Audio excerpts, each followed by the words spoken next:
Olá a todos, esperando o pessoal entrar.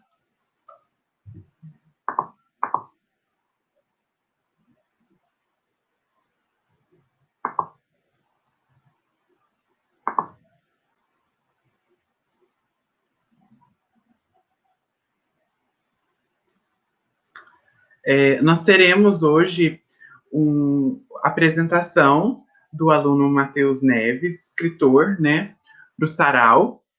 Além disso, nós teremos daqui a pouquinho uma apresentação dos native speakers, né, o título da live, né, com a professora Rita, da UTFPR, sendo a mediadora, o Daniel Midgley e a Miriam, também professora da UTFPR.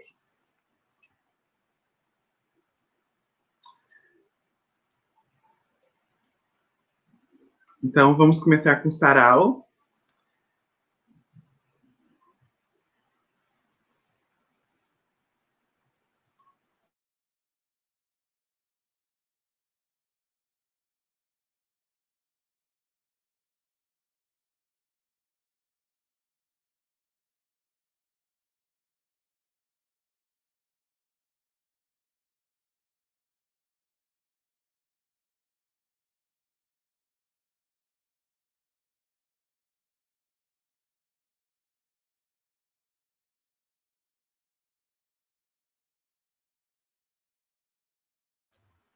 Só um minutinho.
Pessoal, está sem som, né? Sem áudio.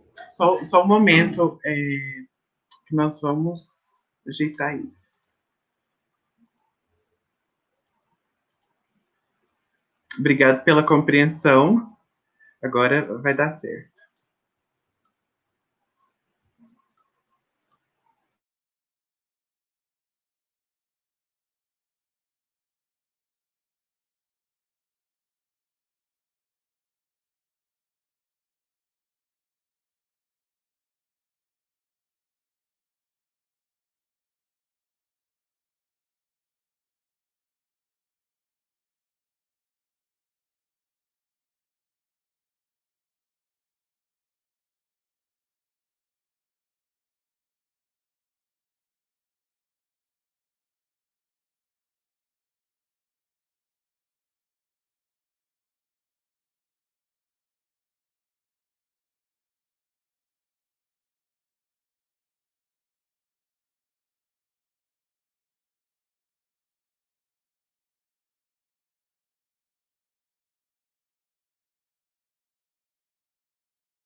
Pessoal, eu creio que nós estamos tendo um problema com o som. Deixa eu só checar.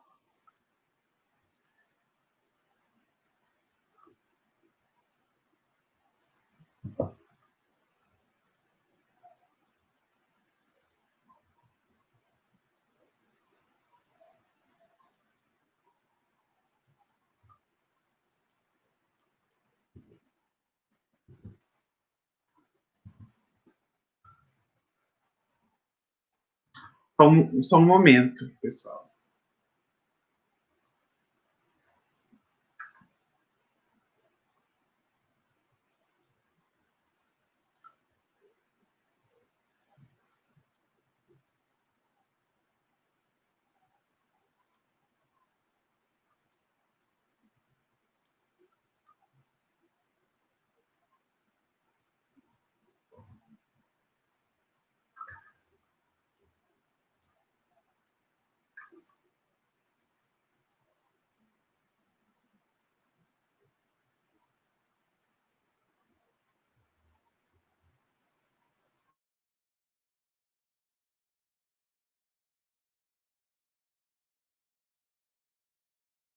Que se chama do Sul, e eu venho de uma realidade onde a cultura, né, o hábito da leitura não é algo muito prestigiado.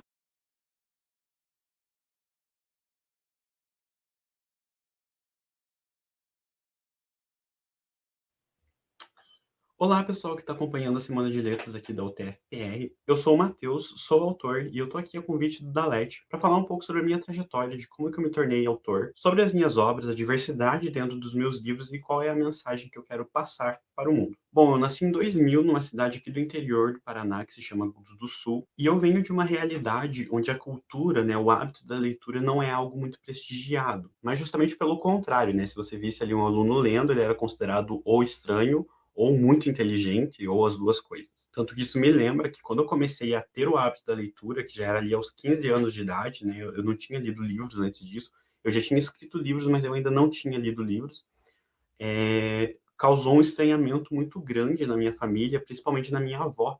A minha avó, ela veio e falou para mim, nossa, mas se você continuar lendo, você vai ficar maluco. Literalmente, ela queria que eu parasse de ler porque ela tinha medo que eu ficasse louco. E isso fala muito sobre o contexto social, sobre o que as pessoas enxergam como leitura, né? E o porquê das pessoas não lerem tanto, principalmente aqui no interior. Como eu demorei muito para ter esse contato com a leitura, eu tive que arranjar outras formas de fazer eu expressar toda aquela criatividade que eu tinha dentro de mim. Porque eu tinha muita vontade de mostrar para as pessoas aquele universo que eu criava dentro da minha própria cabeça. A forma que eu arranjei para expressar um pouco melhor todas essas minhas ideias, todos os mundos que eu criava, todas as loucuras que eu inventava na minha cabeça, foi através da escrita e através da expressão corporal. E como assim através da expressão corporal, né? Eu lembro de quando eu era muito pequeno, eu gostava muito de fazer apresentações para as pessoas da minha família. Então eu apresentava programas de televisão, eu apresentava teatro, eu apresentava novela. E uma lembrança muito fixa que fica aqui na minha cabeça é de que eu apresentava pequenas peças de teatro durante os intervalos da novela da minha avó. Eu não podia atrapalhar a novela dela, né, gente? Isso é uma coisa sagrada das avós. Então, eu apresentava mini peças de teatro. Eu pegava duas cadeiras, colocava um cobertor como se fosse uma cortina, e toda vez que a novela entrava em intervalo, eu começava a fazer uma apresentação de uma mini peça de teatro para ela. Quando eu de fato comecei a escrever, que eu acredito que foi ali no segundo ano, naquela época era a primeira série, os professores eles já começaram a perceber uma coisa diferente na minha escrita. Eu fugia muito do que as outras pessoas faziam. Eu lembro do primeiro texto que eu escrevi na minha vida, eu lembro dele até hoje em dia, eu não tenho mais ele, mas eu lembro dele, foi que enquanto os meus outros colegas escreviam histórias, tipo, eu fui para minha casa e comi um bolo, eu fui para lá para casa e brinquei com o meu cachorrinho. Enquanto as pessoas falavam sobre essas experiências mais genéricas, né, que é uma coisa que a gente se espera das crianças, obviamente, eu já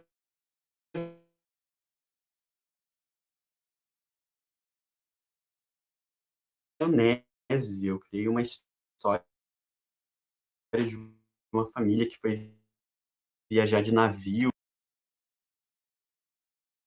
na ilha, e naquela ilha, e aquilo era totalmente o contrário do que a professora esperava e do que os meus colegas estavam fazendo. Avançando um pouco no tempo, né, quando eu estava na quarta série, ou no quinto ano, hoje em dia, eu lembro que eu escrevi um poema, e aquele poema, de alguma forma, chegou às mãos da diretora da escola, e ela gostou muito do meu poema. E ela gostou tanto do meu poema que ela me levou a um passeio que era exclusivo a crianças que tinham participado da Feira de Ciências. E eu não tinha participado da Feira de Ciências, e ela quis me levar mesmo assim, porque ela tinha gostado muito do meu poema. E o poema em específico eu falava sobre a minha cidade. Novamente, ao contrário das pessoas que escreviam sobre os campos de camomila, que Midgley já foi a capital da camomila, se eu não me engano, durante muito tempo. Eu já escrevi um texto mais crítico, eu critiquei as ruas esburacadas da cidade, eu criticava coisas que nenhuma outra criança criticava, tudo isso na quarta série. No passar dos anos, quando eu tinha 11 anos de idade, foi o ano que eu escrevi o meu primeiro livro. Como eu disse para vocês, eu ainda não tinha lido nenhum livro. E o que me motivou a escrever esse livro foi justamente o fato de que eu não queria ler um livro. Era um trabalho do colégio em que a gente tinha que ler um livro e apresentar ele para a turma. Só que eu estava morrendo de preguiça de ler aquele livro, então eu preferi escrever o meu próprio. Eu peguei ali durante uma semana e eu escrevi um livro curtinho, eu acredito que ele tinha umas 11 ou 12 páginas, e também era uma história muito doida, era uma história meio de terror e meio de fantasia, de suspense. Obviamente, né, com a minha escrita de criança e tudo mais, só que aquilo também acabou chamando a atenção das pessoas. Eu mostrava para todos os meus colegas, eu mostrava para os professores, eu mostrava para minha família. E eu lembro claramente do que o meu pai falou para mim naquele tempo, dele dizer para eu continuar. E eu continuei. Anos mais tarde, eu comecei a escrita do meu primeiro livro publicado, que se chama Aonde Foi Você Passado. Esse livro foi inspirado em Harry Potter. Naquela época eu tinha acabado de começar a ler, foi o primeiro livro que eu li na vida, foi o livro do Harry Potter.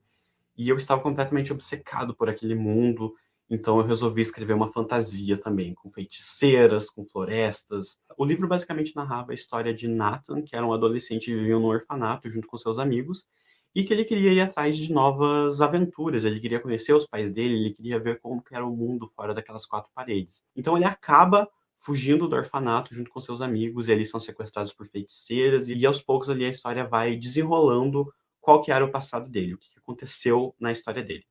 O livro é esse aqui, Aonde Foi Você Passado, que foi publicado pela editora Giostre, né, uma editora de São Paulo, em 2017. E quando eu lancei o livro, causou um rebuliço muito estranho, né? Eu já não morava mais em Rio Grande do Sul, eu morava aqui em Mandirituba, que é onde eu moro hoje em dia.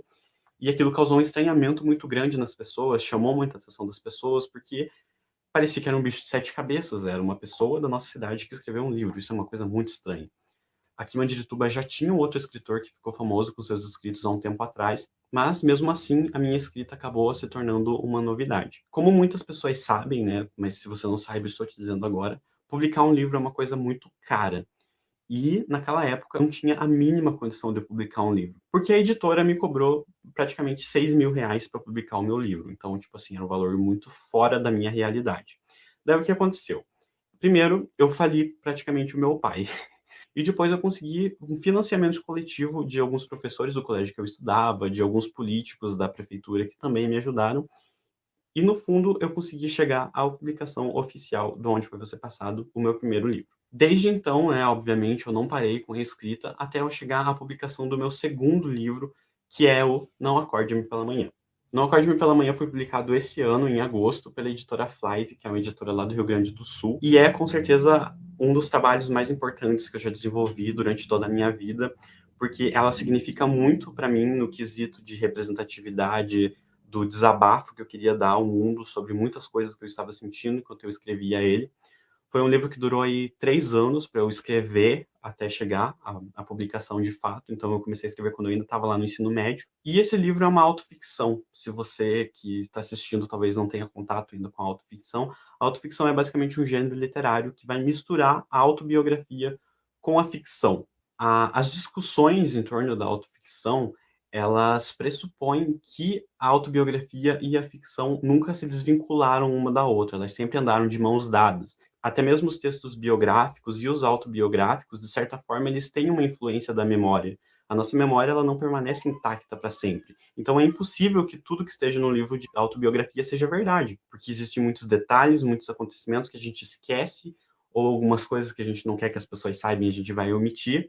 Então, de certa forma, a ficção está dentro da autobiografia. Em contrapartida, é impossível você escrever um livro de ficção sem você colocar suas percepções de mundo, suas visões de mundo, e foi basicamente isso que eu fiz. A autoficção, ela também veio para problematizar um pouco essa nossa mania de colocar tudo em caixas, se bem que, quando eu falo que o meu livro é uma autoficção, eu também estou colocando ele numa caixa da autoficção, mas esse também é um debate muito amplo e não dá tempo de falar aqui. Quando eu digo que esse livro é uma autoficção, eu levo isso muito a sério também, porque o protagonista basicamente sou eu, nós temos as mesmas características psicológicas, as mesmas características sociais e principalmente as mesmas características físicas. Nós somos basicamente a mesma pessoa. E o motivo de ter escrito essa obra, colocando tantos elementos ficcionais no meio dele, mas mesmo assim colocar uma pessoa muito parecida comigo como protagonista, foi porque eu tinha muita coisa para falar para o mundo, mas como eu venho de um ambiente muito conservador, muito pé no chão, digamos assim, talvez a minha literatura causasse uma estranheza no meio onde eu habito.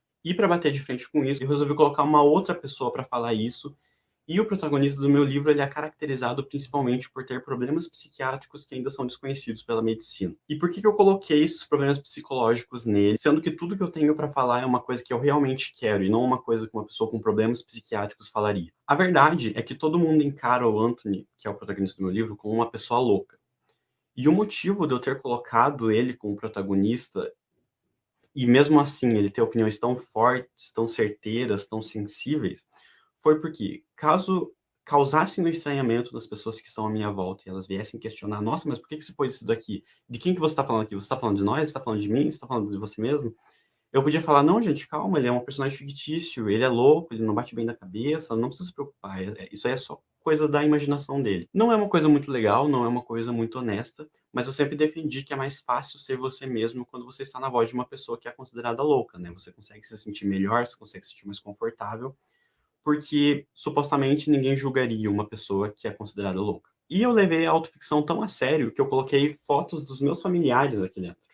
Então, tipo assim, se isso não é uma autoficção, eu não sei o que é. Obviamente, a obra tem vários elementos que não aconteceram de verdade, né? Porque o que guia a obra é o acontecimento do Anthony ter encontrado vários objetos antigos de um casal que viveu junto durante a Segunda Guerra Mundial e por algum motivo eles romperam. E durante o livro ele tenta descobrir por que aquele casal rompeu.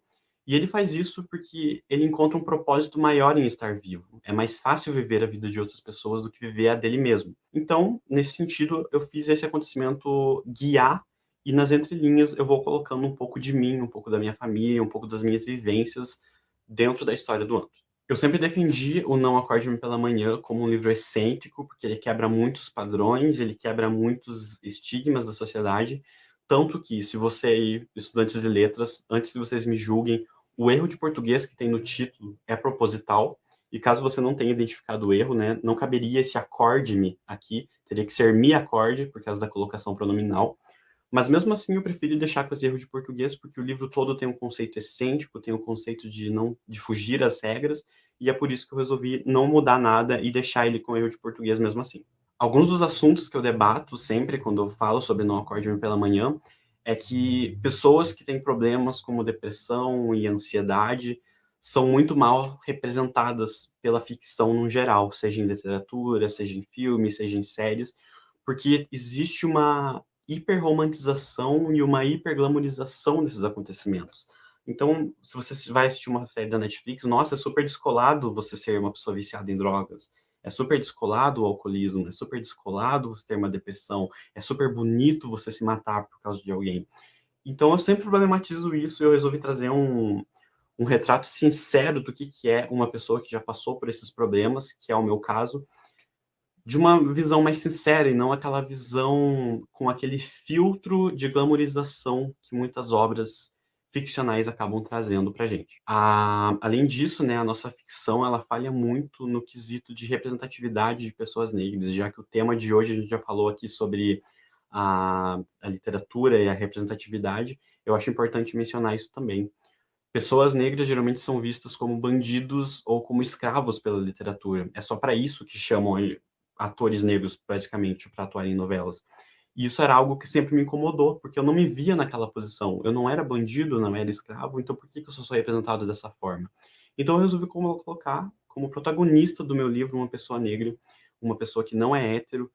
Então, eu acabo desenvolvendo a minha própria representatividade dentro do meu livro para que pessoas como eu se vissem, não só no quesito da sexualidade, não só no quesito da cor de pele, mas também no quesito de depressão e ansiedade, que são temas ainda delicados, mas que são muito mal mencionados atualmente. Como eu sempre digo, ele é um livro excêntrico para almas igualmente excêntricas. E se você quiser conhecer mais o meu trabalho, eu estou aí em todas as redes sociais como @teosneves, Theos Neves, ou você pode acessar o meu site também, teosneves.com. Se você quiser adquirir um dos meus livros, também me chama lá que a gente pode conversar, a gente passa o cartão, a gente passa o boleto, a gente passa o que você quiser em troca de conhecer um pouquinho mais do meu trabalho. Então, por fim, eu agradeço muito a oportunidade, né, de poder falar um pouco sobre o meu trabalho, de poder falar um pouco sobre minha literatura, e eu espero que com isso tudo faça a gente refletir um pouco mais sobre o tipo de conteúdo que a gente consome, né? Porque se eu perguntar para você quais são os livros de autores LGBT, de autores negros que você lê, eu aposto que a lista vai ser muito, muito, muito, muito reduzida, porque a minha própria lista é muito, muito, muito reduzida. Está na hora da gente deixar que pessoas que tragam uma representatividade maior ocupem os espaços, né? E não aquela representatividade capenga, clichê, estereotipada que muitas vezes as novelas, filmes e livros acabam trazendo de pessoas como nós. Então é isso, muito obrigado a todo mundo que me aguentou até aqui e até a próxima. Se quiser conversar comigo, é só me chamar. Tchau, tchau.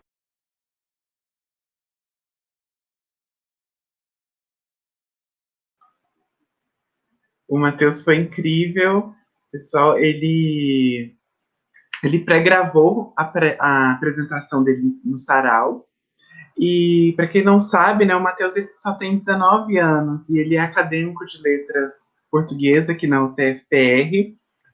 Além desse, como ele falou, né, ele tem 2 livros, ele é ator e redator também. E incrível, acho que sempre vale conferir os trabalhos dos nossos colegas de universidade, né? Pessoal, agora nós vamos começar a palestra dos native speakers, né? E eu convido a professora Rita, que vai ser mediadora, e depois eu vou ficar um pouco no backstage, e ela vai coordenar as coisas com vocês aqui. Professora Rita, seja bem-vinda. Muito obrigada, boa noite. Hello, everybody, good evening. I hope you can all hear me well. Well, my name is Rita Marriott, and I am a lecturer at the Languages Department at UTF-PR, and I'll be mediating this roundtable tonight. I'd like to welcome our first speaker, Daniel Midgley. Hello, yes, hello, Daniel. Hello, and Miriam. Hello. And Miriam. Hello, Miriam. Hello, everybody. Hello, everybody. So I'd like to thank you both for accepting our invitation to take part in this academic discussion on language discrimination.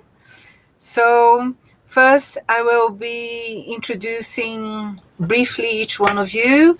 So Daniel Midgley, he has dual citizenship, American and Australian. He is a linguist, a podcaster, an author, and a lecturer. He teaches linguistics at the University of Western Australia and at Edith Cowan University. He has a bachelor degree in international relations and a master's degree in linguistics from Brigham Young University in Provo, Utah. Daniel is a presenter on the popular weekly radio program Talk the Talk, which airs on a community radio station in Perth. His new podcast, Because Language, focuses on interviews and issues in linguistics. Daniel is so interested in the intricacies of languages that he has dedicated some of his time to study other languages, including Spanish, French, Russian, and a bit of Japanese. Wow. Maybe now, after this invitation to come with us, he is going to be interested in studying a little bit of Portuguese. So Daniel has recently given a TED Talk called Ungrumping Language, in which he says, many of us get grumpy about language, but ungrumping is easy, more fun, and can make the world a better place. So check it out. Daniel lives in Perth, Australia, with his wife and his 2 sons. Miriam Retorta is one of our dear English language professors at UTF-PR. Miriam holds a bachelor's degree in English language and literatures from the Pontifical Catholic University of São Paulo, and a teaching degree from the same university, PUC São Paulo, a master's degree in English language studies from the Federal University of Paraná, UFPR, and a doctorate degree in applied linguistics from the State University of Campinas, UNICAMP, and a postdoctorate in applied linguistics from the State University of Londrina, UL. She works in the Academic Department of Modern Languages at the Federal University of Technology, Paraná, our UTFPR. She has several publications in her areas of interest. She currently conducts research in the group Technology, Teacher Education and Literacies. She coordinates the project called Mobile, Digital and Multiliteracies to Visually Impaired Students. She also concentrates studies on assessment, literacy, academic literacies, mobile literacy, and multiliteracies. 2 weeks ago, on Teachers' Day, Miriam was paid homage on TV for her work with the visually impaired students. Miriam lives in Curitiba with her husband. Thank you. So the format of tonight's presentation is going to be, so first, Daniel is going to present, and then we are going to have Miriam's presentation. And the questions you formulate on the chat will be answered at the end of both presentations. Okay?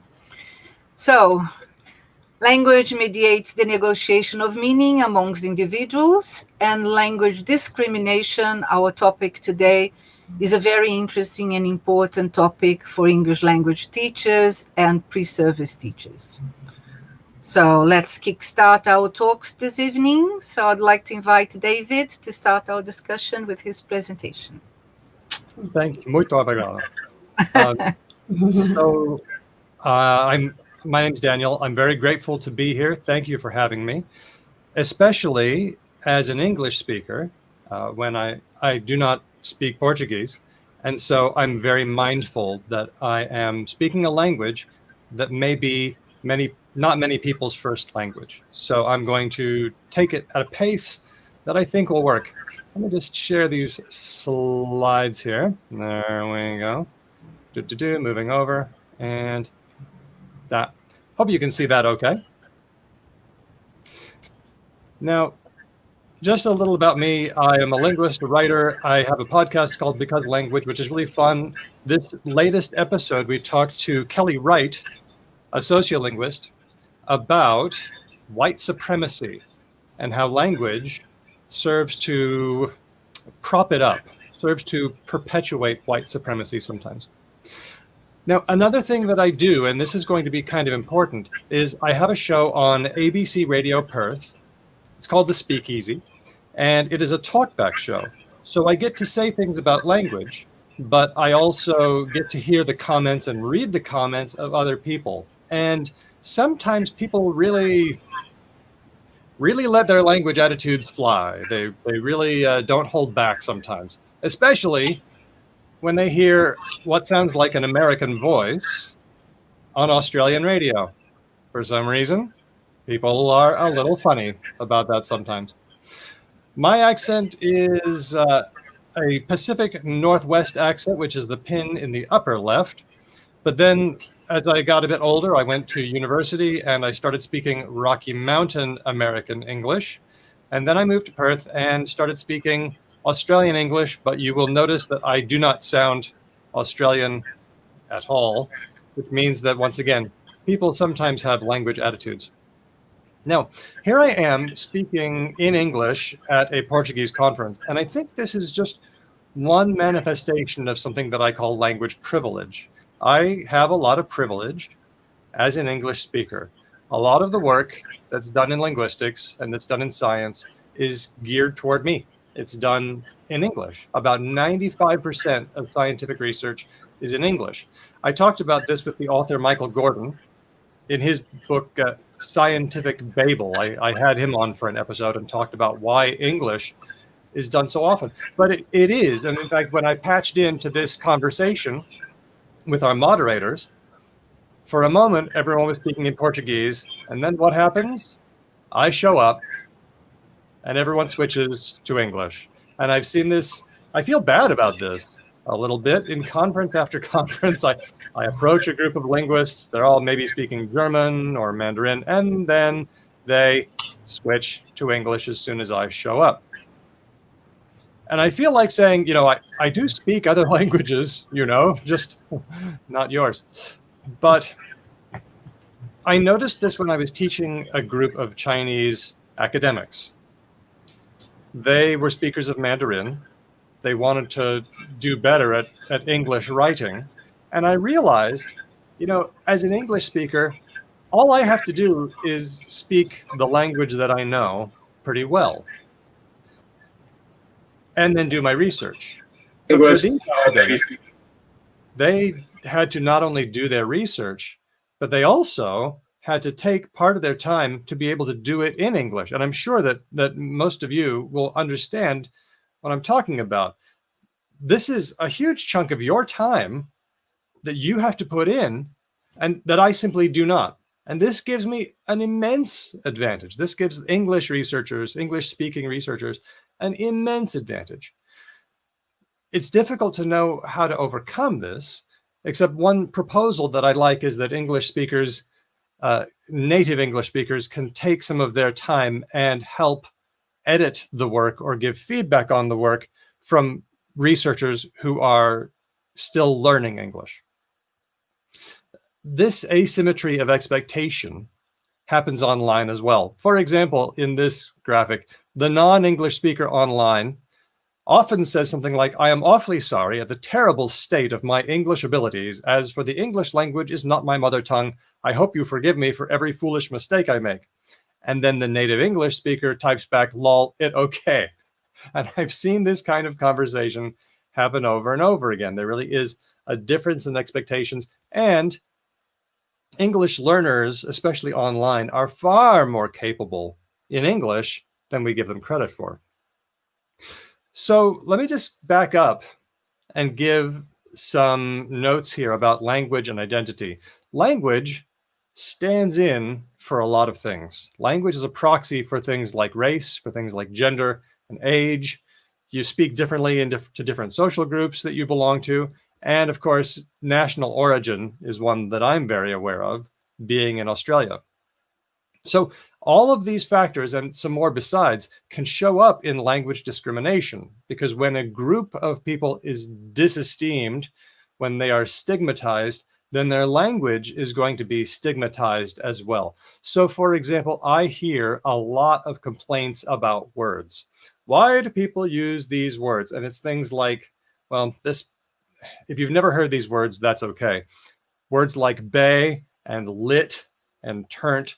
Why do people use words this way?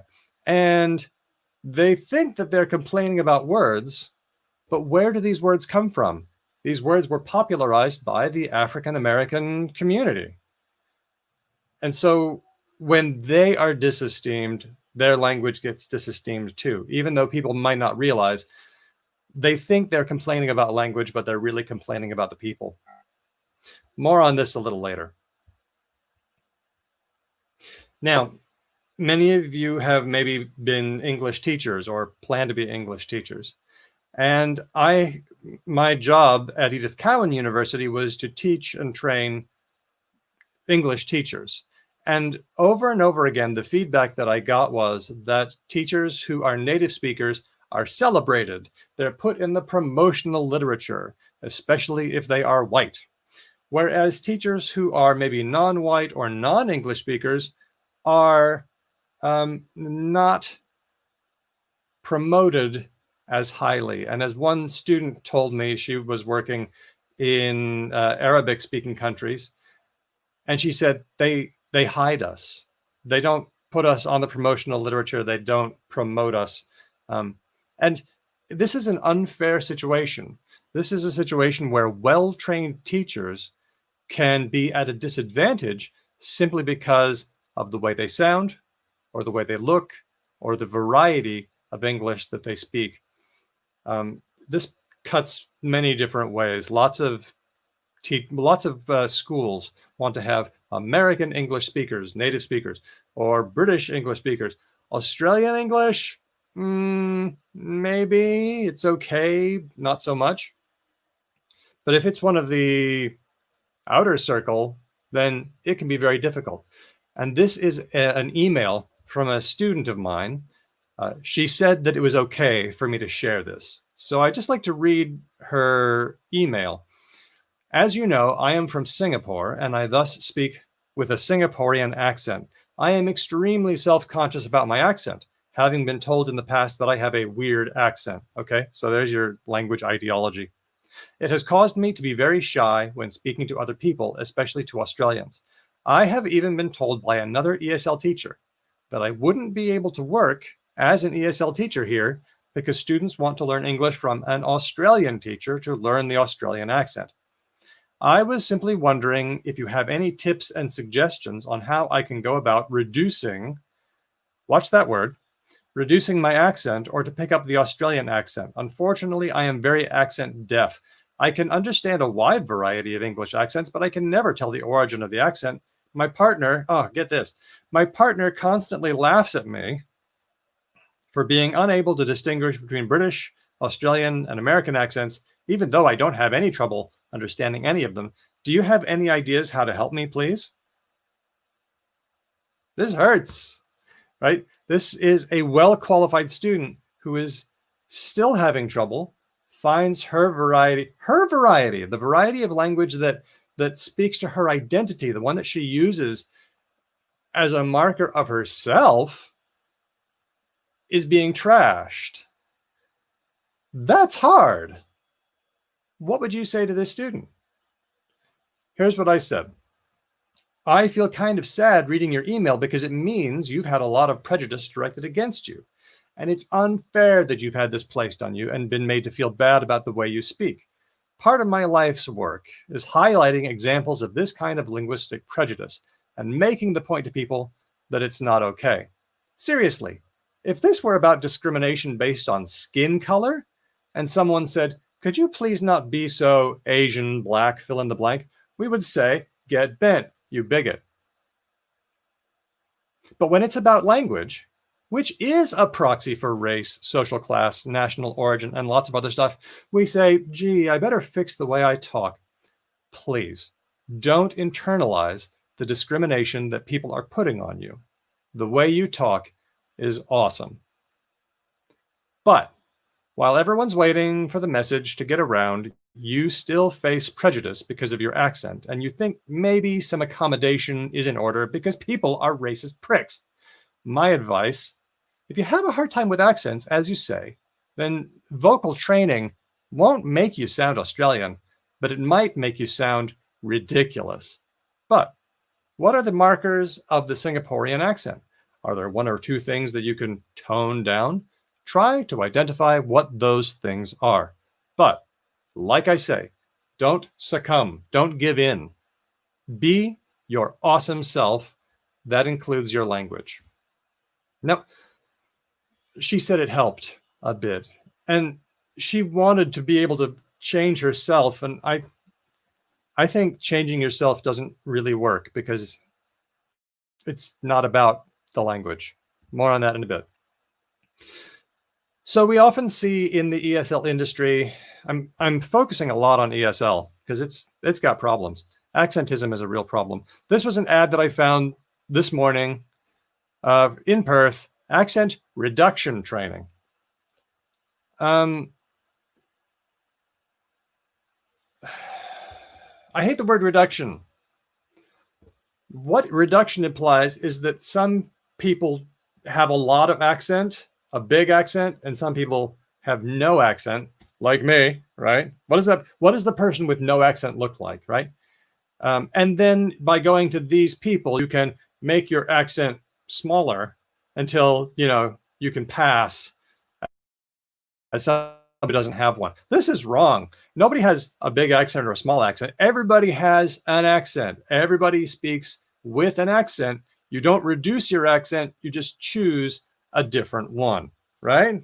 Okay. So this idea that it's possible to reduce your accent, this privileges certain kinds of accents, treats them like they're invisible. I'm not American speaking. I'm just normal. I don't have an accent. I don't have a race. I'm just normal. I'm mentioning race because this language is a proxy for race. We have to stop thinking about this. We have to start thinking of accents as something everybody has. Oh, notice also on the website, our research indicates that more strongly accented people, there it is again, strongly accented people are missing out on jobs and at times working at a lower level than their qualifications would suggest. That is a huge problem. What are we doing about this? Treating people like they have a problem? Yeah, they've got a problem, but it's society's problem that they're giving to people. This stuff gets me. Let's take it a little more positive.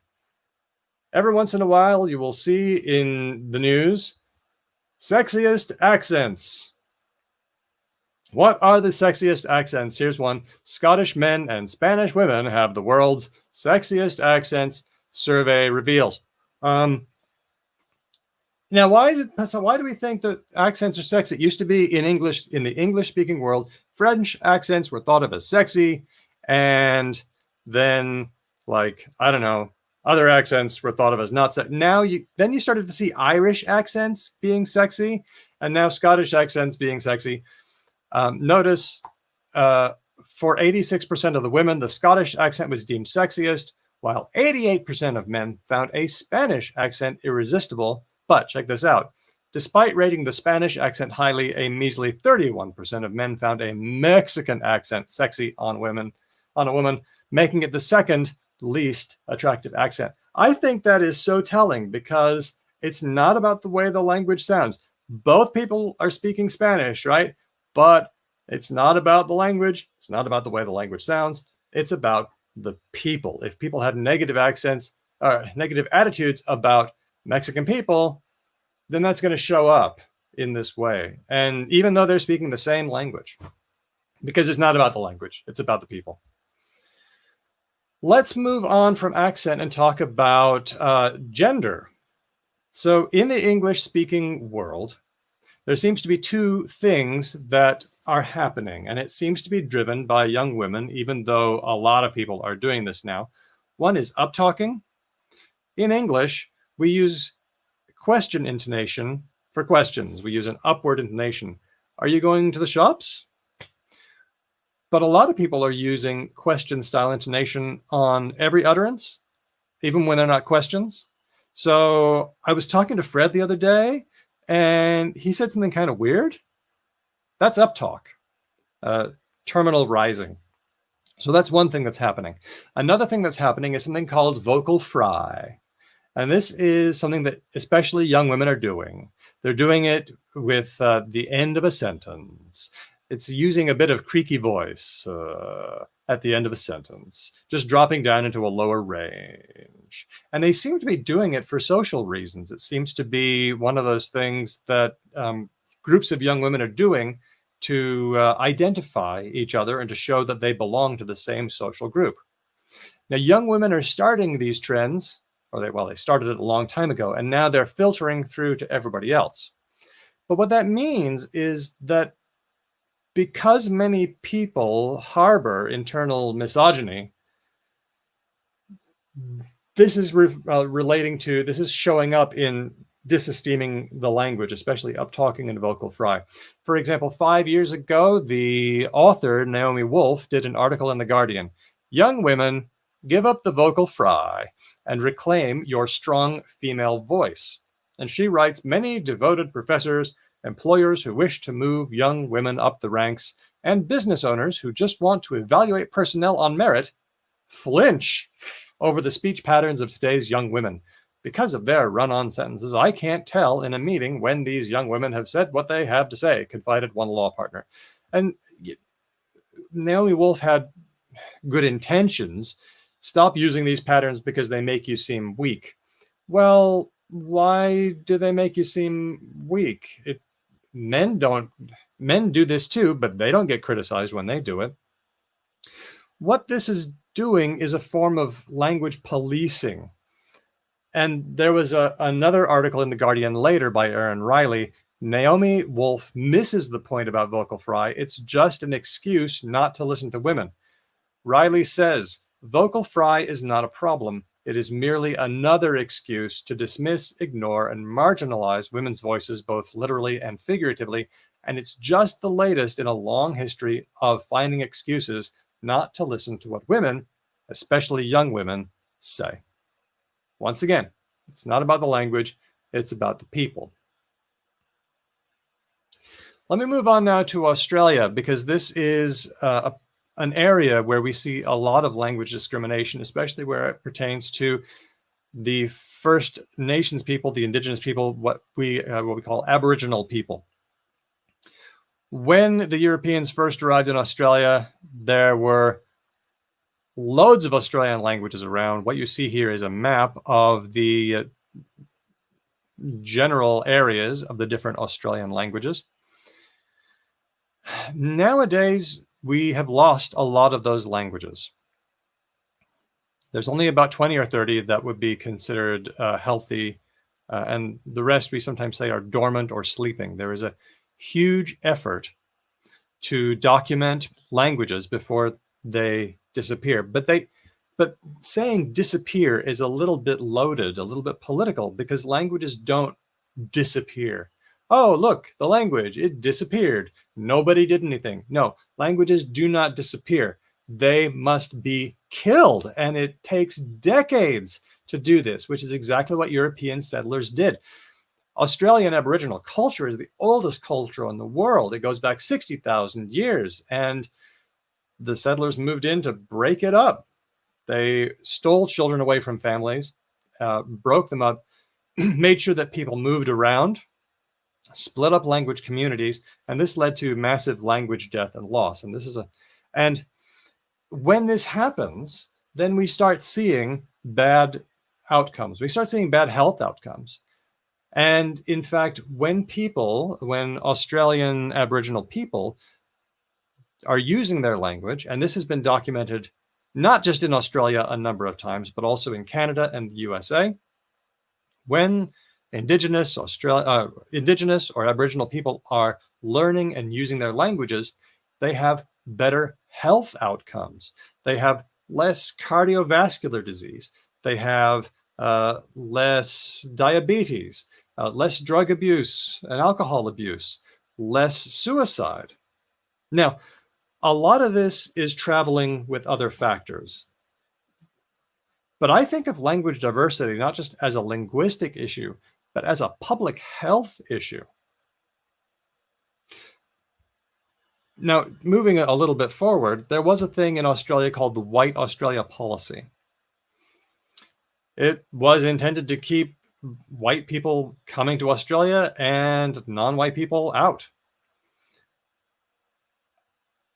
Here's how the test worked.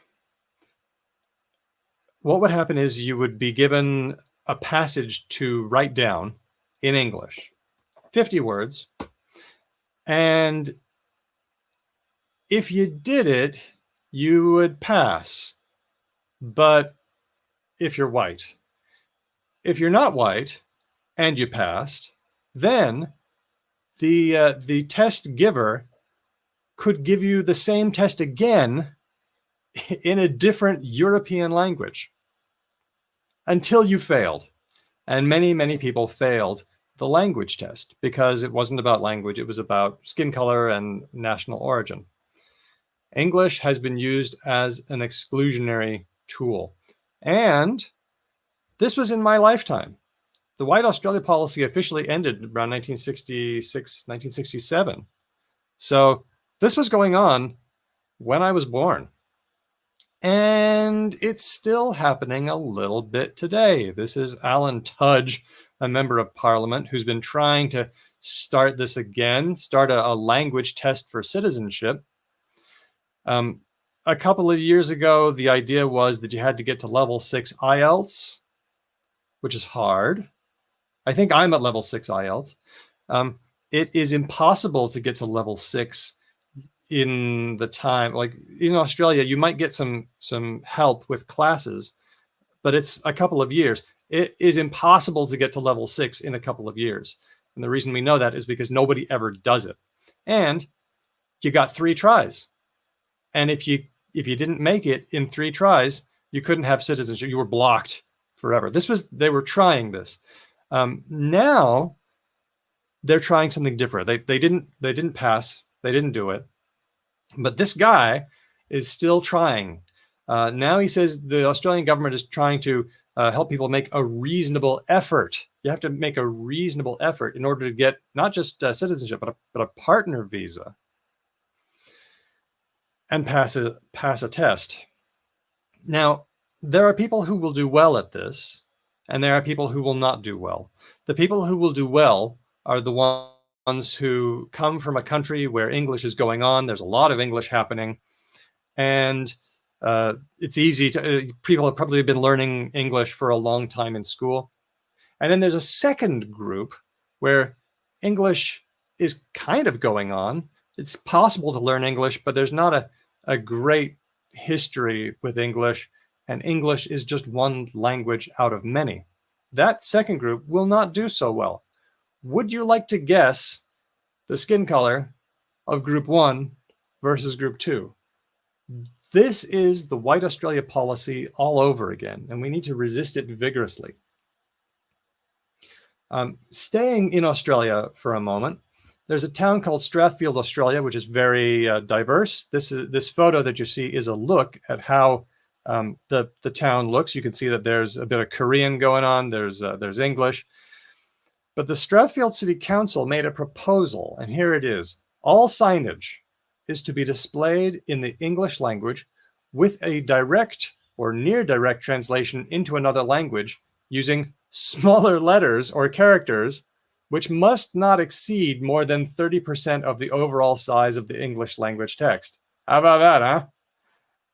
You can write other scripts, but you've got to make it really, really tiny, right? What is this about? It's about controlling language in the public space. Who has the right to have their language represented? And you know what? This is also a racist thing as well, because I did a look at Google Maps at the businesses around Strathfield. You know, there was a trattoria, an Italian trattoria. There are lots of French patisseries. You know, are they going to have direct translations into English? What about pizza places? Pizza's a foreign word. See, once again, this isn't about language. It's about who controls the public discourse, who has the right to have their language represented in public. Okay, moving on. I talked about the visa requirement, having to have an English test for visas. Let me just show you some of the comments that I got. Daniel M. having a problem with the Fed's English language requirements for visas. Understandable, as he, being an American, cannot speak English. So would require intensive training to be able to make himself understood. Oh, lovely. Here's another one. Daniel, clutching at straws. In other words, you're trying too hard to make a point. Stick to just your ABC entertainment and leave politics to others. That's right. I'm supposed to shut up about politics and just talk about, oh, well, that's where we get the word banana. Why is the word pineapple so weird in English? That's what I'm supposed to do, right? I'm not supposed to go political. Well, language is political. Oh, here we go. He's talking rubbish and should learn English himself. So, there are lots of nice comments, but, oh, here's another one. You gotta love my mom says of Daniel, what can a Yank possibly teach us about English? A Yank? Yes, a Yankee. That's right. That's what Australians call Americans. And, that's how I sound. So that's the kind of comment I get. Oh, love this one. Do not change. Oh, before I go to that one, there's another thing that they say. There's a bit of slang for Americans. It's rhyming slang. So people might call an American a Yank. Tank rhymes with Yank. And a septic tank is something for your toilet. So sometimes they'll call Americans septic tanks or septics, or sometimes they'll abbreviate it to seppos. So I get called a seppo every once in a while, which is a toilet reference to me being an American. Lovely. By the way, I just want to say, I don't feel like I get discrimination for being an American English speaker. I really don't. I don't think this hurts me at all, which is why I like talking about it. But for other people, this kind of comment, this kind of discrimination, I guess, is shredding. It really hurts and it really affects people. Oh, and then this one. Do not change our language. How dare you? So people feel very proprietary about their language, which makes sense because language is a marker of our identity. It's how we navigate our identity. Okay, but what this means is that it places restrictions on who gets to say that they are an expert.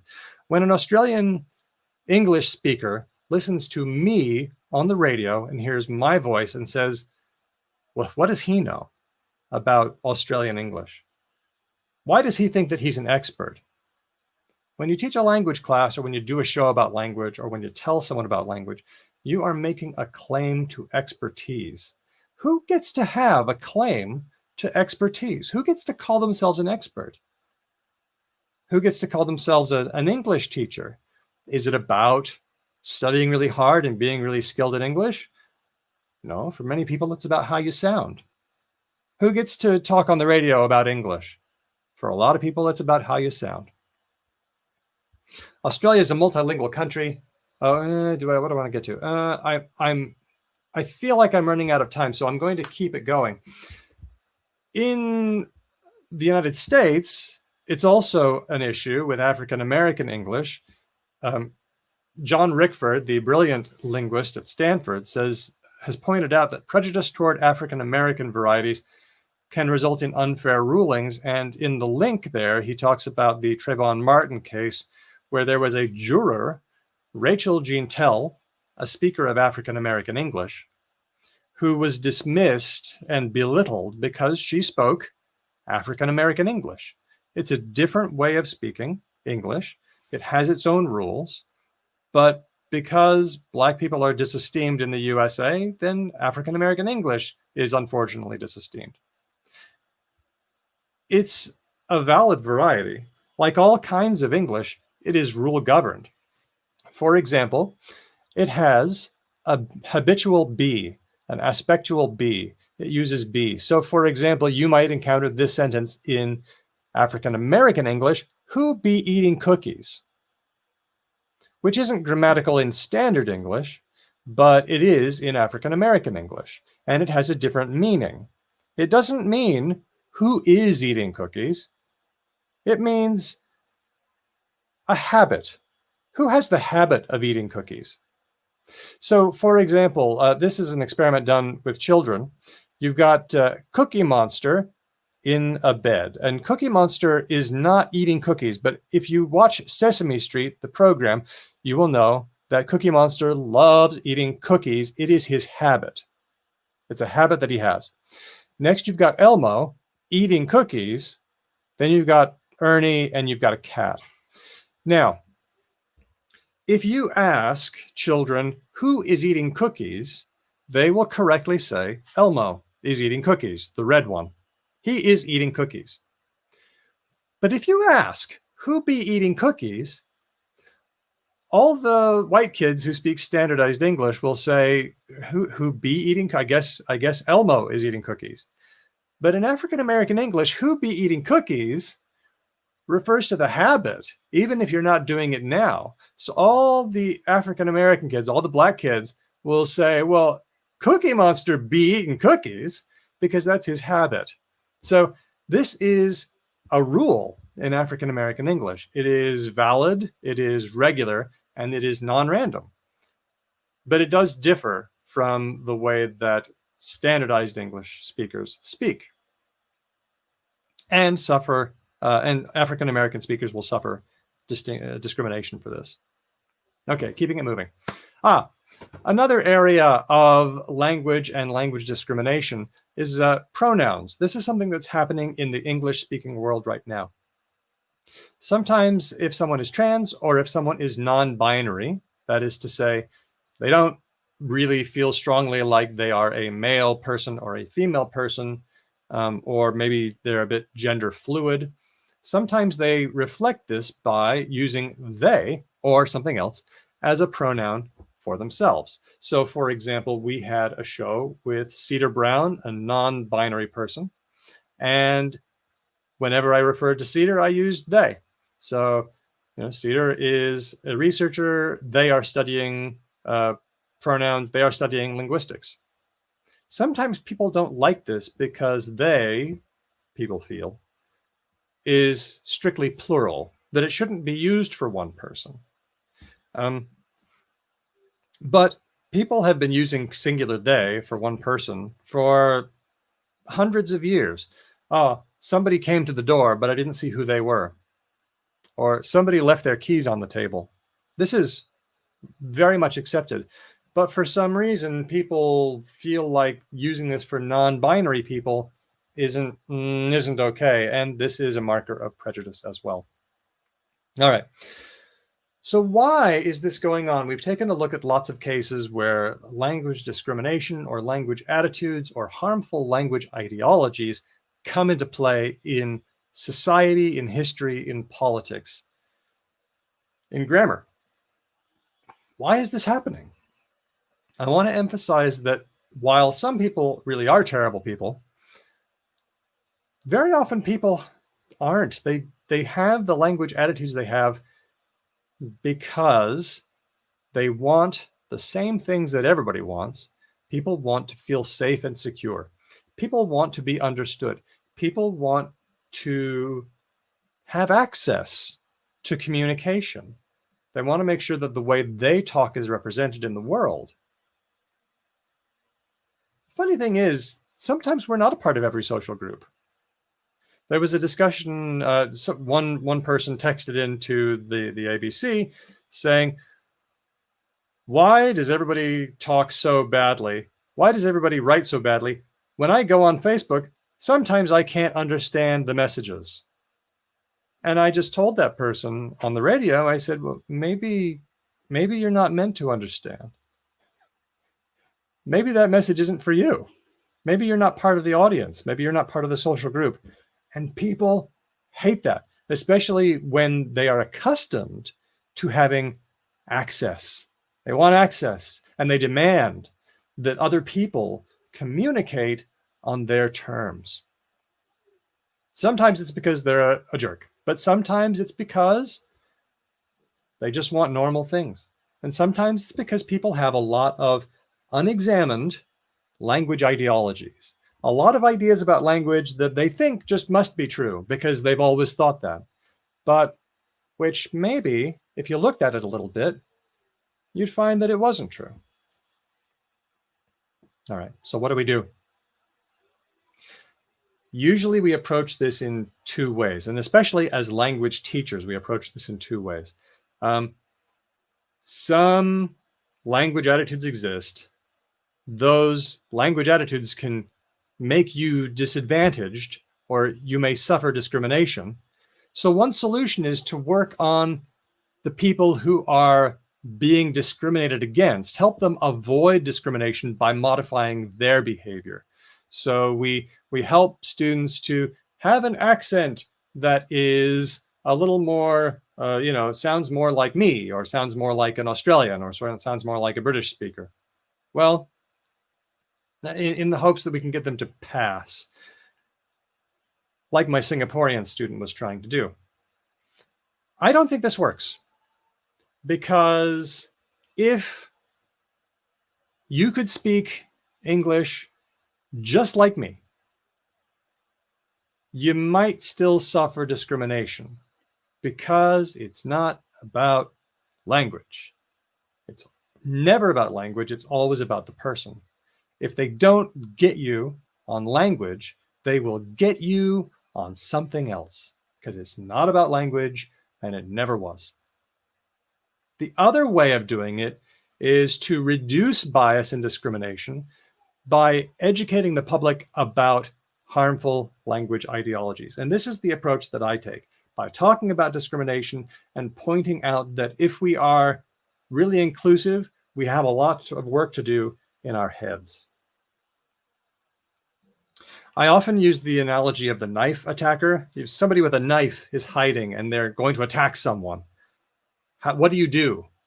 Well, you could help a person to avoid the knife, help them avoid the attacker.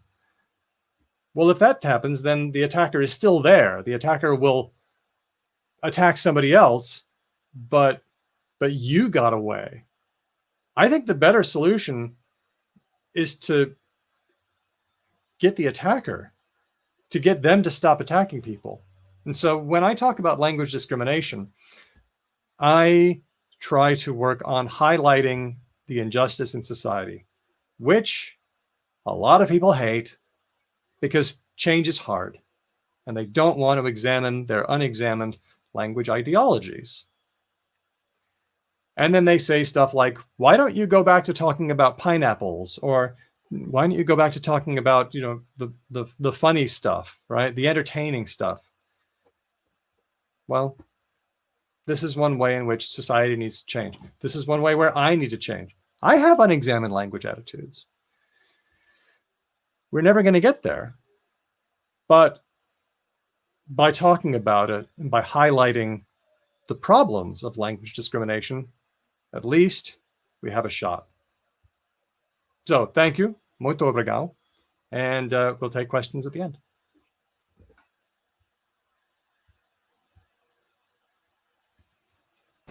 Thank you very much. It's lovely to see all these examples, these shades of language discrimination. You mentioned about uptalking and vocal fry. That was something interesting there. These new trends. Very interesting. I think people will enjoy talking to you at the end and asking questions about all this. And I would love to hear who'll be eating cookies. eat cookies. I would love to hear how this plays out in a Brazilian context as well. Like what I've talked about what it's like in the US and Australia. I would like to hear what it's like for you. Yeah. Let's see what Miriam brings us. So let's bring Miriam now to the floor. Yeah. Okay. Let's wait. Ask Pedro. Yep. Pedro, I'm going to share the screen. Okay. Yeah. Tell me if you need anything. I need to share the screen. Daniel, that was great. Thank you very much. I'm gonna be lovely. Yeah. Pedro, is my screen showing? Yeah. Okay. Yep. Shall I start? Mm-hmm. Okay. So here we go. So the theme of the week is called Voices That Transform, right? That's why we were called to talk a little bit about language discrimination. And when we talk about linguistic discrimination, we can also talk about similar terms like glottophobia, linguicism, or linguagism, right? And we're going to talk about things that happen in Brazil as well, right? Pidgin is not wrong, right? Accent is not broken. There's no such thing as broken accent. Slang is not uneducated, depending on where you say it, to whom you say it. Patois is not improper. So I'm going to show a decolonialized language theme here. But how does this all start? How does language discrimination start? Culture and language are interwoven and mingled. You cannot talk about language without talking about culture and vice versa. So it all starts with the xenophobic people, right? And if you're xenophobic, you have a fear or you hate different people, you hate foreigners, right? It's a conflict between inner group and outer group, right? When a group is xenophobic, they hate different cultures, they hate customs, dress code, language, among other characteristics. And there is a desire to eliminate the outer circle, people from the outer circle. If you're different, you're out. They do that because they fear losing their national pride, their ethnic or racial identity. And I chose this picture on purpose because it also carries prejudice. You see that, you see a Frenchman being xenophobic to an African American or African person, right? And not all French people are xenophobic. So the picture shows the segregation as well, right? Now, the opposite of, if there are xenophobic people, that means that there are xenophilic people, right? So the opposite of xenophobia is xenophilic. And what are xenophilic people? People who are attracted to or love foreign people, their manners, their customs, their language, and their culture. And Brazilians, until very recently, in general, were very, very xenophilic, right? And this is how a xenophilic person looks like. They see the other as superior or better than they are. And I say that they put peacock feathers on chicken, right? And they try to imitate, which usually leads them to attention, xenophobic and xenophilic. But very frequently, the xenophilic surrender to another culture, another language, other customs, other habits, right? Of course, denying their own culture, they're denying their own language. So in Brazil, it is really, for example, Halloween. Everybody in Brazil loves Halloween, and they party and they do whatever Americans do, they imitate. But they deny most people. If you come from the lower class, it's okay. But if you're from middle upper class, you deny pagode, samba, you deny festa junina. You hate dancing, square dance, Brazilian square dance, because that's Brazilian, right? But on the other hand, oh, Halloween, oh, Black Friday, oh, right? So they deny their own culture because they think they are inferior. And then most people who are xenophilic, they start imitating, and they generally make a fool of themselves. They lose their identity, and I don't think they really find themselves. They don't know who they are, actually, right? So what should a teacher do to prevent language discrimination? Well, first, use knowledge of diversity as an advantage to enrich the course and teach effectively. I think it's a teacher's responsibility to look for different ways of speaking. For example, when I teach greetings in English, I bring how African Americans greet. Y'all, what's up? So I show them videos. I teach them how these people speak, right? Of course, you will not be able to teach all the diverse language in the world, but you can choose some others than just American English or British English, right? Have a methodology for better comprehending and how cultural and social knowledge enter into language. So understanding that different accents are not language deficiencies, rather the effect of linguistic features of one language into another. And when it comes from, if you take as an example the French people, they make it a point not to sound like an American and not to sound like a British person. They want to sound French. So they speak English with a very cute French accent, right? Why not? Understand that while providing students communicative power to have access to opportunities determined by our society, instructors might be teaching to act out their social identity. Of course, when you teach English, you teach also pronunciation, but you have to show students that they have their own identity, and then it's okay if they say think instead of think. And if they're understood, they really don't have to imitate anybody. Know that differences in communicative style across culture may result in racism, and they have to know this, right? And understand why it happens. Understand that the interaction between students from different culture and linguistic backgrounds may help to increase the perception of the students who try not to discriminate.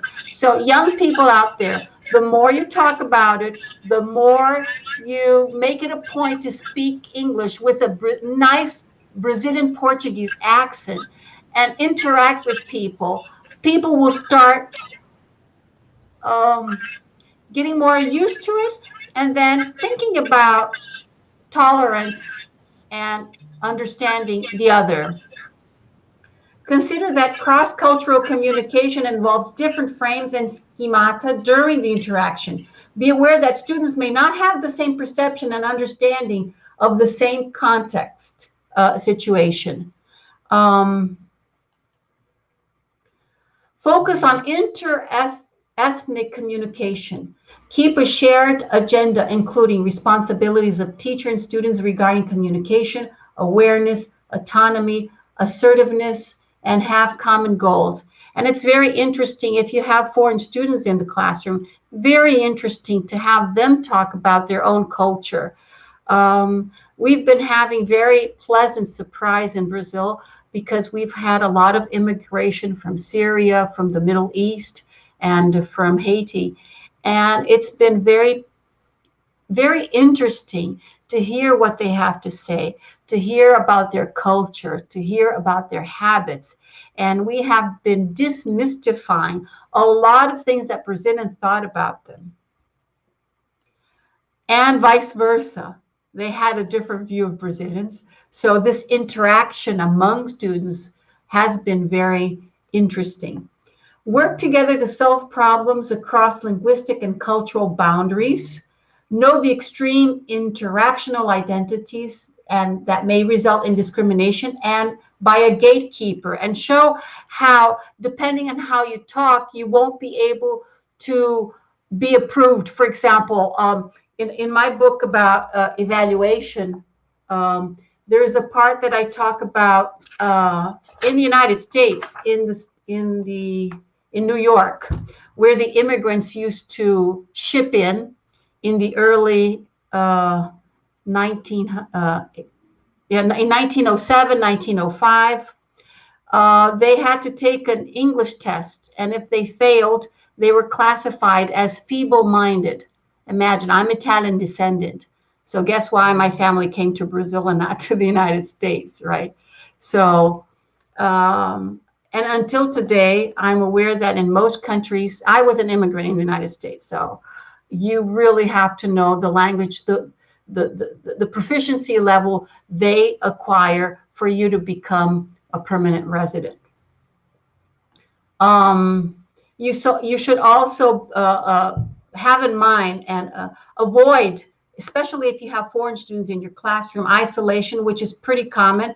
I also taught in São Paulo, and there is a very huge Asian community, Koreans, Chinese, Japanese, and they would get into smaller groups and they wouldn't mingle with Brazilians. So it was an issue for us, and we as teachers would all pair them up with different cultural backgrounds. They were very reluctant in the beginning, but as time went on, they were able to understand, maybe not agree, but understand us, and vice versa, right? Understand also issues that should be tackled in your classroom, issues about immigration, religious background, ethnic minority needs. These are topics that should be spoken and debated in the classroom. We should also be aware that teacher-student and student-student gatekeeping based on language accent in L1 and L2, and Daniel talked about how accents can be gatekeeping in Australia, right? And develop assignments in which students show their peers characteristics of their own culture, habits, and language, right? And basically, in your classroom, teach not only language, but the culture and all that which is implied when it comes to discrimination. In Brazil, xenophilia is so unfortunately so strong, especially mainly in the lower class, that people, a lot of my students say, I don't even speak Portuguese, how can I learn English? Eu não sei nem falar português, como é que eu vou aprender português, inglês? So it takes us a lot of time to show students that their Portuguese is okay because they speak a different variety. It takes us a lot of time to teach them that Brazilian Portuguese standard today was vulgar Latin way behind. So the Portuguese, which is considered standard today, was vulgar Latin. So it really depends on who's in power and whose language is in power. And they want to keep it there because they want to still be in power. So how do you go about this, and how do you talk about this, and how do you teach this in your classroom? In my applied linguistic course, we talk a lot about discrimination, right? And language discrimination, and how to go about it in the classroom. So we're all in this world together, and we as teachers really have to approach this in a different way. We have to show people that English is English with different accents.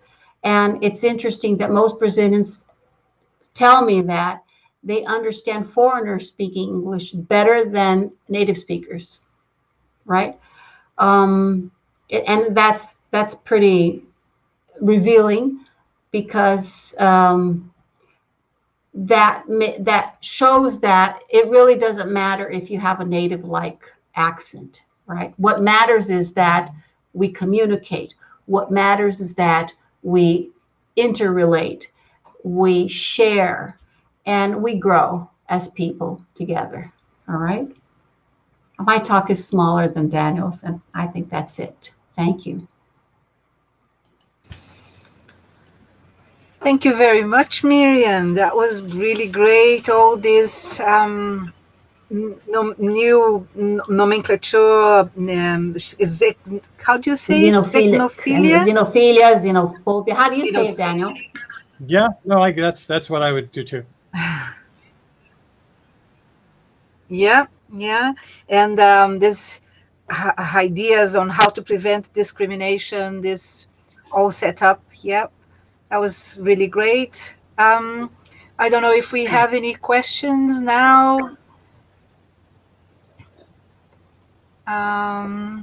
Pedro, why don't you pop in and help us with the questions? Yeah, is Pedro coming? How is he going to? Hey. Okay. Hello. We haven't received any questions yet. I think people are typing right now. Let's see. Okay. But yeah, maybe Daniel, did the examples that Miriam gave you, did she give you any idea of how discrimination here works? Yeah, that was interesting. In Australia, when you were describing xenophilia, Miriam, it sounded like something that we talk about, and that is, in Australia, we talk about cultural cringe. Cultural cringe means if there's something that is Australian, we kind of cringe a little bit, and we feel like it's not as good. And so, if there's a really good soloist or a singer or performer from Australia, from Perth, then we don't use them very much in Perth. But if somebody's from Melbourne, oh, you're from Melbourne, oh, right? And the Perth artists go to Melbourne and Sydney. They go to the Western States to try to make it, because it's harder here. But there is this allure of the foreign, and that works for language too. Yeah, unfortunately. On the other hand, you do have national pride. People are proud of their language too. in Australia? All classes? Are you divided in Brazilians are in Brazil? We're divided into social classes, and it's very big. The social classes are huge here. The difference, Right. Is that so? What are the Aboriginals like? Are they middle class? How do you go about the Aboriginals in Australia? So,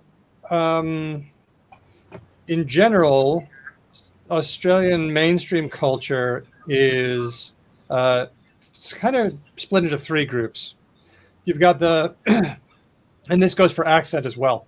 You've got your regional accent, which is really considered strong, but that's an ideology too. Then you've got the general Australian accent, and then you've got the cultivated Australian accent. So, the regional accent would be like Steve Irwin, the nature guy, right? Crikey! And then the general accent would be like Nicole Kidman, right? And then the cultivated accent would be Cate Blanchett. Okay, just to give you an idea of what we're talking about here. Now, as far as Aboriginal Australian speakers, most of them tend to speak. It's not as common as we would like to hear an Australian person using an Aboriginal Australian language, although some folks are returning to their ancestral languages. Very often, Aboriginal people in Australia speak Aboriginal English, which, like African American English, is another way of speaking English.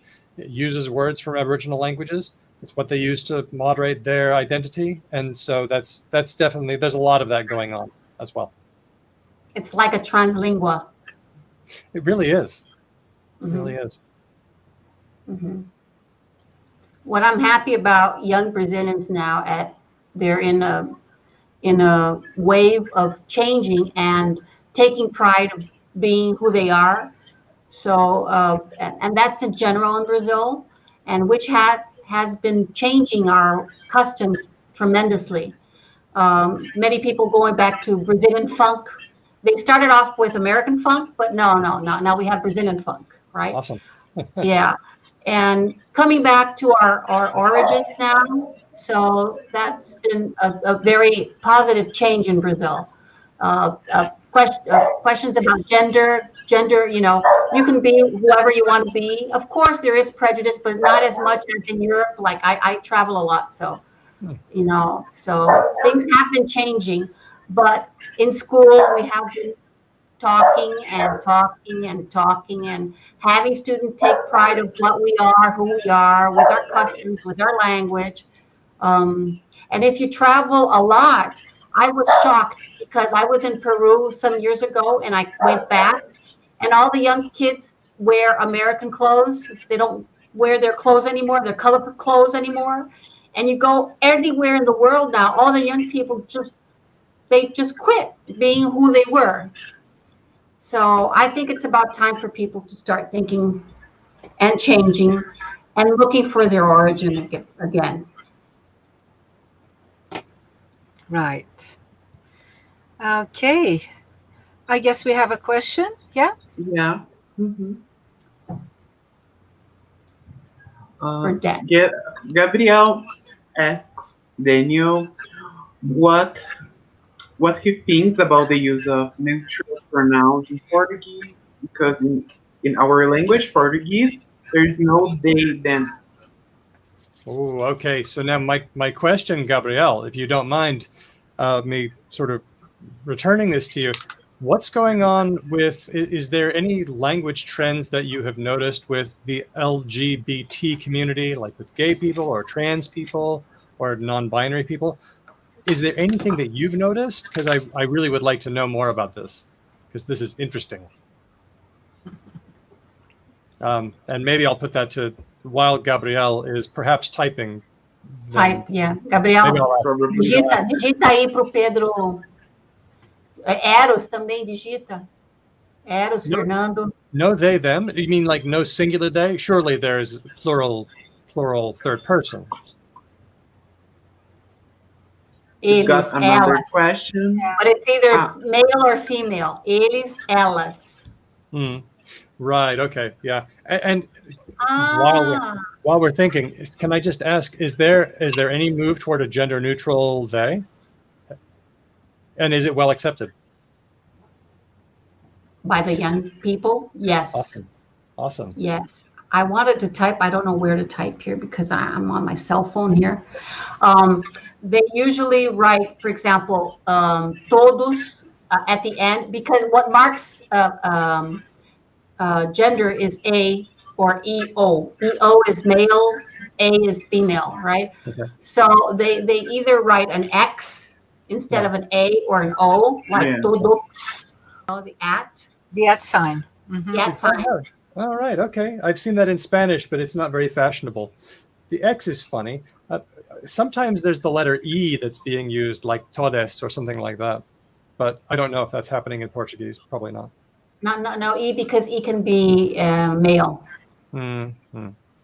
Fascinating. Thank you so much. But it's been a big issue here too, because the extremes fighting over it, but a necessary struggle. Yeah. Pedro? We've got another question for Daniel. And Andre asks, regarding to the reaction to vocal fray, I'm aware that most of the involved internalize misogyny, but have you ever heard about people disliking it because of misogyny? How can I say it? Misophonia. Misophonia, yeah. So Thanks. I had to look that one up. Misophonia is the hatred of sound, a neurological disorder in which certain sounds trigger emotional or psychological responses others may deem unreasonable. I have not heard of that, although that sounds very interesting. I guess two things. Number one, if it's a genuine psychological reaction, then that is interesting and may not be controllable. But in general, I would say it's the kind of thing that we teach each other to hate. For example, in English, there's a word that many people hate, and the word is moist. If you describe something as moist, people will go, oh, moist, oh, like, and the word means, slightly wet, like a nice cake or other things. So I think people have just taught each other to hate the word moist. Somebody thought of that, I really hate the word moist. And then other people thought that was interesting or funny and started doing it themselves. And now we have this culture of hating moist, and it will go away pretty soon because it's not about the word. It's about belonging to a social group of people who hate the word moist. Weird as that sounds. Perhaps that might be part of it here as well. That's just my idea. But interesting question. Thank you. We've got another one. Okay. Is Walpiri still spoken? Yes, Walbiri is an Australian Aboriginal language in the eastern states, and it is one of the very strong ones. That is, it's got a solid community that is still speaking it. It's changing, of course, because all language is changing. But yes, Walbiri is one of the healthy ones. So it's good to see that. Do they speak when they don't want white people to understand? Do they speak the language? Because this happens in Paraguay, for example. If the Paraguayans don't want upper class to understand, white people to understand, they switch to Guarani. Does that happen? Yeah, oh, sure. Can happen all the time. If there are any white people around, which sometimes there ain't. Mm-hmm. Did you know that we used to have 2 million indigenous people around in 500, and most of them killed, of course. And in Brazil, we speak Portuguese and sign language. We were not permitted to speak Guarani or Tupi, which was the country's most spoken indigenous language. But in South America, all the other countries have 2 languages, Quechua and Spanish, Guarani and Spanish, but Brazil, unfortunately. There's a lot of really sad history there.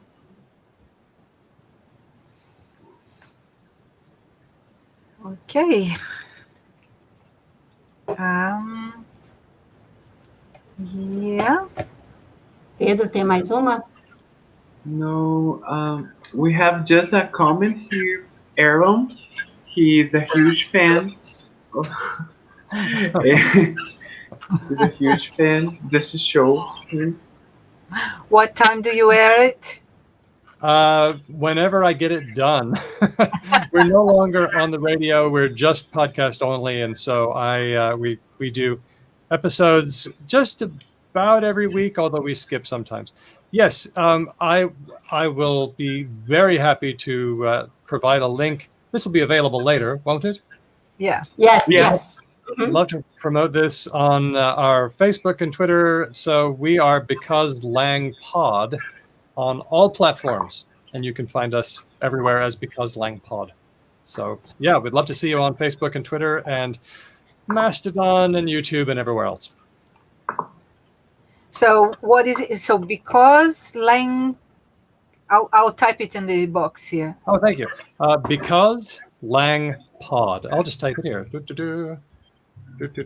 Because Lang, L-A-N-G, Pod, P-O-D. Mm-hmm. Okay. Right. That should be interesting to follow.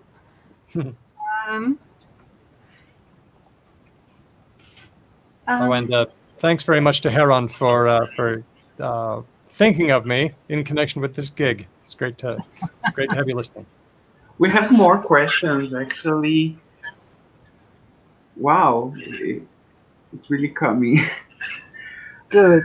A question. In Portuguese, we have many common expressions that derive from indigenous dialect.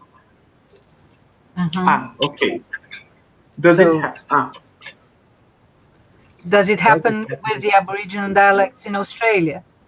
Well, it does sometimes. Whenever there's contact, there's going to be sharing of language.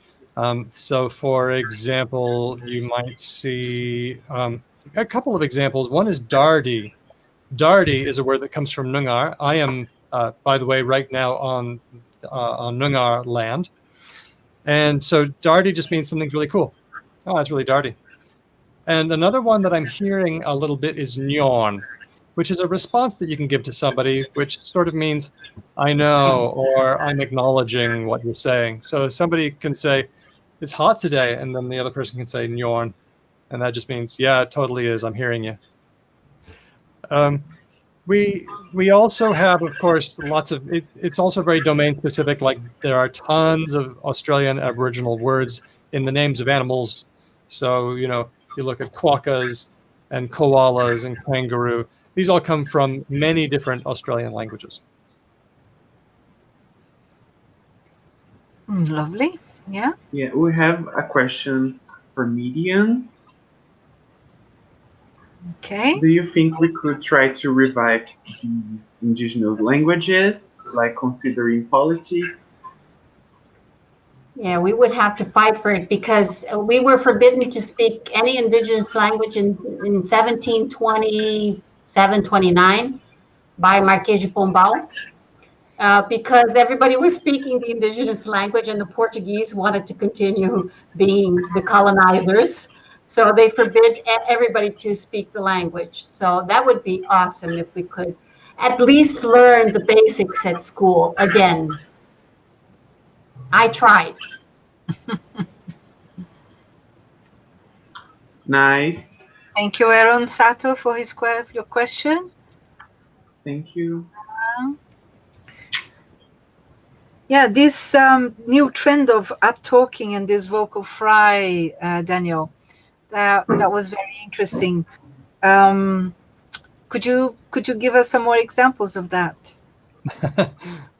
Well, so sometimes with uptalk, people will say, so there was this thing that happened and it was kind of strange. I was walking down the street and I saw a guy and this guy comes up to me. So you can tell that I'm terminal rising at the end. I'm not sure if vocal fry is as common as it used to. Sometimes when we do interviews, for example, there is an interview of back when we were talk the talk. We're Because Language now. there's a really fun interview with the lexicographer Jane Solomon, and she's younger and she's American. And I noticed several times when she does the vocal fry at the end of a sentence. And I don't know if she was aware of it. It was just a vocal habit that she had. And I just thought that was neat. One thing that I really want to promote is the idea that if you hear something different, then the natural tendency is to go, oh, that's weird. Oh, I don't like that. Oh, you're not from around here. But I've just tried to change my thinking so that when someone does something different, it's like, ooh, that's cool. Oh, hey, let me ask you about that, which always makes people very self-conscious because they feel like they've done something wrong. So, but thinking of language difference as interesting and cool is, I think, what I hope people will try to do. We've got another question for Miriam here. Okay. André says, why do people still want to sound native even though they know that it's okay to have an accent? Why? That's what you sell, right? So we're in a capitalist world, baby. So if you want to find a good paying job, you have to sound like an American, right? Even if you're not an American, or sound like a British person, or right? Unfortunately, but we're trying to break those paradigms around here. We have to. We have to. Mm-hmm. And it's also about culture. Let me just quickly say things. I'm not saying that when we talk about xenophilia and xenophobia, I'm not saying that you should disregard any other culture. I'm not saying this. I'm saying that you have to be critical about copying or imitating or doing. For example, when we had the World Cup in Brazil and the Japanese started collecting their garbage after the games, I said, oh my God, that is so cool. And I started imitating them because I thought it was really cool. But when I see Americans teaching, doing like losers, winners, that's something I teach my students not to do. Because in life, sometimes you win, sometimes you lose. So I hate that loser-winner stuff. So I teach my students that cultural aspect, and I teach them that that's ridiculous. So there are really interesting things you can learn from any other culture, like Thanksgiving. I do Thanksgiving in my family until today because I think it's something really interesting. But Black Friday, capitalist, I mean, what for? So these are things that should be brought up in your language classes and talk about what is critically interesting and critically knows, Thank you, Andrea. Thanks, Andrea. And We no longer have questions. Do you guys want to ask more? Or no? No, I think it's very difficult to be a language teacher in Brazil because we are not in touch with the culture. I was for many years, so that's why, but I look for things. And for instance, when I see things like detention in school, that is horrendous. That is something that never, but you have to teach what that is, why that happens in the States, why it shouldn't ever happen anywhere in the world. So these things have to be taught, and if you don't know about them, you have to talk to people like you, Daniel, and other people who are critical about, the world, and that has to be discussed in class, okay. Well, I would just like to offer encouragement to those language teachers who have had to learn English. Very often, like I mentioned, your accent or your way of speaking is seen as some kind of liability. And we shouldn't be thinking that way, but also you come with tremendous advantages. You have had to learn English. You know the tips and the tricks, which dumb English monolinguals like me who just, I don't know, I just learned it natively. You have to, if you're a native English speaker, you have to take the extra time to figure out why. But if you're an English learner who's become a teacher, you know, and you have tremendous advantages and you have a lot to contribute. So I just want to encourage you and thank you for what you're doing. Thank you, Daniel. Thank you, Daniel. Yes. And Miriam, thank you both of you for all these insights and comments and examples. It's been very good. Thank you all of you for coming. We've got now 39 people here, but at some time we had 43, I believe. So it's a good crowd. Everybody interested. Yeah. Thank you. Thank you very much. Thank you, Daniel. Thank you Thank very you. much, Miriam and Thank Daniel. you. Thank you.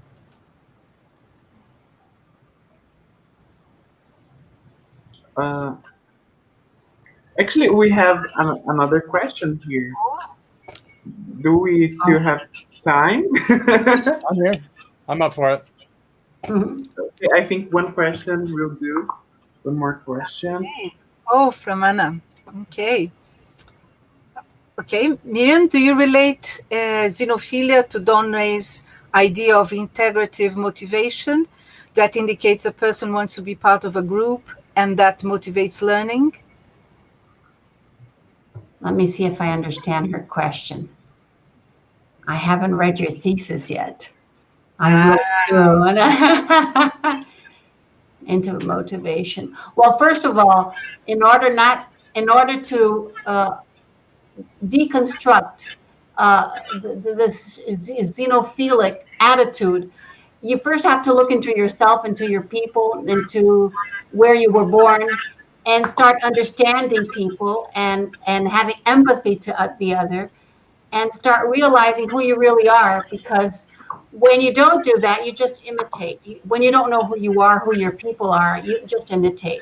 So I think it's about time that we start showing students that they can be motivated enough to try to understand who they are. And, you know, I come from Sao Paulo, from the lower class community, and I'm very proud of it. You know, I know how to samba, which is the upper class here does not really go into it, but I'm very proud of it. And I code switch in Portuguese. I code switch from standard to my local variety. And that's, I've learned how to do that. And I think that's what we really have to show students, that they can code switch all the time, depending on who they're talking to, where they're talking, and why. All right. I'm sorry I didn't answer your question, but I will in 2 weeks. Thank you, Anna. Thank you, Anna. Thank you very much, Ana Maria.